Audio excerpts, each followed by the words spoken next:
Cash, is it really king? Well, today we are turning that idea on its head. And joining me now to reveal some insights into money management and personal lessons that can reshape our financial mindset is Al Riddick, the president of Game Time Budgeting. And Al, so glad to have you here. It is an honor to be back with you. All right. Well, you know, most people would agree that cash is king, but you say not. Help us understand why not. So a quick story for you. So this year for Father's Day, my dad hung out with me for an entire week. We haven't been in a long time.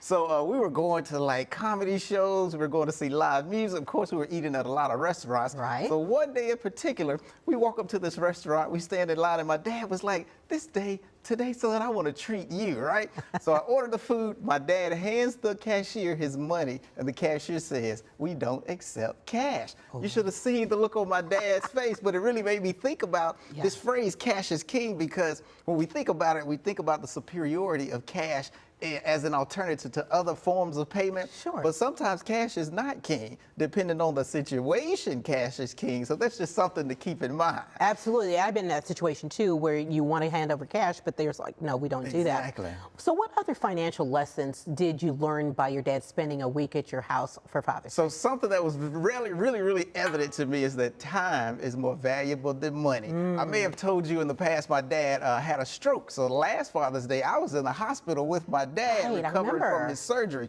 So throughout one point of our time together, we were just hanging out at like a shopping plaza. And he said, "You know what, son?" He said, "I need to take a break. I'm tired." Now, he's about to be 80 years old in December. So we just found this bench. We sat on this bench for about an hour. But it was so cool just watching my dad watch people and watch cars. And I was like, you know, this is really a beautiful moment, because I don't know how much more time I'm going to have with my dad. So why not make the most of it? Just like with money, we don't know how much time we're going to have. So if you put away some money now, hopefully that money that you put away will allow you to kind of like buy time back, in the sense that you don't have to work as long as you think you might have to. Yeah, I knew you would have some link to money there, but you know how I do. I know how you do.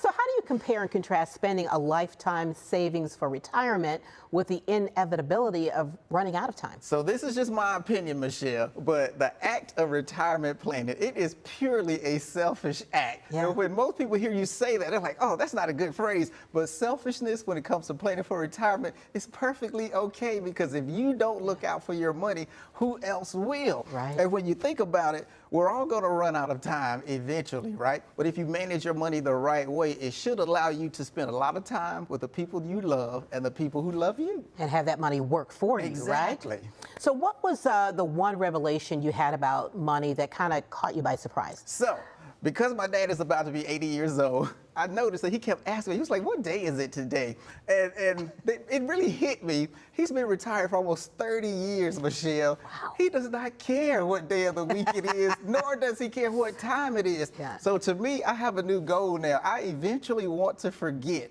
what day of the week it is and what time it is, because I've managed my money in such a way that it no longer matters to me. Yeah. So Al, how can our friends watching connect with you and learn about Game Time Budgeting? Because you've got some really great tips, as always. They can always visit the website, gametimebudgeting.com, or give us a call at the office, 513-813-3275. Okay, Al, thanks so much, and love seeing you and your dad together. Striking resemblance, I might say. Yes, ma'am. All right. Thanks so much, Al. Appreciate it. Thank you.